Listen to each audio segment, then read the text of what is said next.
So now we're going to look at making the tethers for the DogBone suspension trainer. So the first thing we're going to do is we're going to take one of our door anchors that we already made, we're going to toss it over top of a door, make sure those two pieces are flat. I'm going to take the black carabiner that's included. This is climbing grade. You should be able to feel the difference. It is actually intended for load bearing. So we're going to take the paracord. Again, my paracord's red, the stuff in your kit's black. I'm using this because it shows up a little bit better. So I'm going to take it and I'm going to marry up both ends.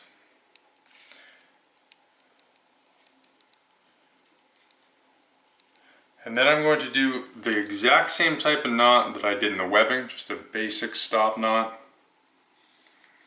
that I did in the webbing for the other two projects.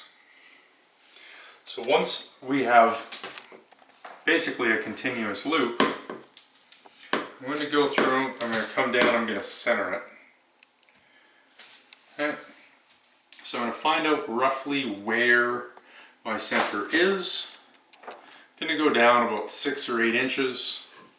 I'm going to pinch, I'm going to bring this through and up, and I'm going to go through and do my damnedest to try to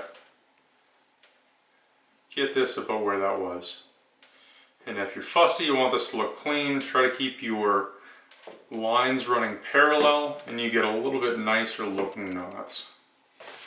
If you don't care, it doesn't really make much of a difference as far as strength or anything.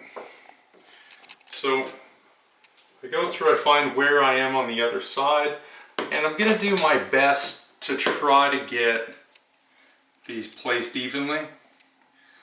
But don't stress about it too much because this is self-centering. As long as you're close, you'll be fine. Okay. Again, we want to make cleaner looking knots. We go through and just try to make sure that these are running parallel to each other, nice and flat. Depends how anal you want to be about it. Okay. So the reason that these two knots are here is as stop knots. It creates a safety so that if you are using your suspension trainer, kind of lose your grip for a second, or it starts to slide. If these aren't here, it just goes like this, and you can actually hurt yourself. So when this is hooked up, you actually just go through the one loop of the paracord, and so that as this starts to, if you slip and start to slide one direction, it gets stopped. But you can also do stuff where you're doing like seesaw style push-ups or seesaw style rows. So the next step that we're going to take is we're going to grab a hold at about the about a third of the way between these. So I'm going to go about a third down from this knot, or 2/3 up from the bottom, and I'm going to tie a knot.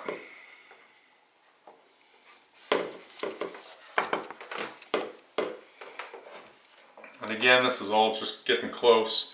And then I'm going to go and I'm going to tie this knot about a third from the bottom. The reason that we do that is it gives us 2 different lengths of attachment point for this line when we're going through and doing things like our incline press and things like that.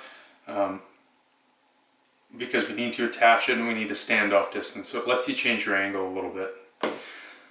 So now we're going to look at how do we put the handles onto the DogBone suspension trainer. So the way that we're going to do this is we're actually going to take the handles and we're going to feed them through as such.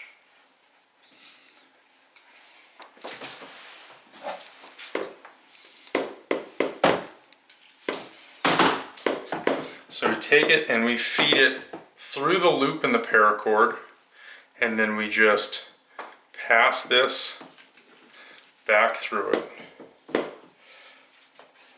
Okay? If you do it the other way around with the paracord, by looping the paracord on itself, it winds up being really difficult to undo this. Right? So if we go through and we put pressure on this, full body weight,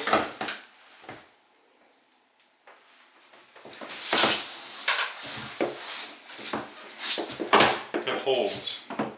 But I can undo it fairly easy just by pulling on this paracord. Loosens up. And I can disassemble this so that I can use these for my kettlebell setup and stuff like that. Enjoy.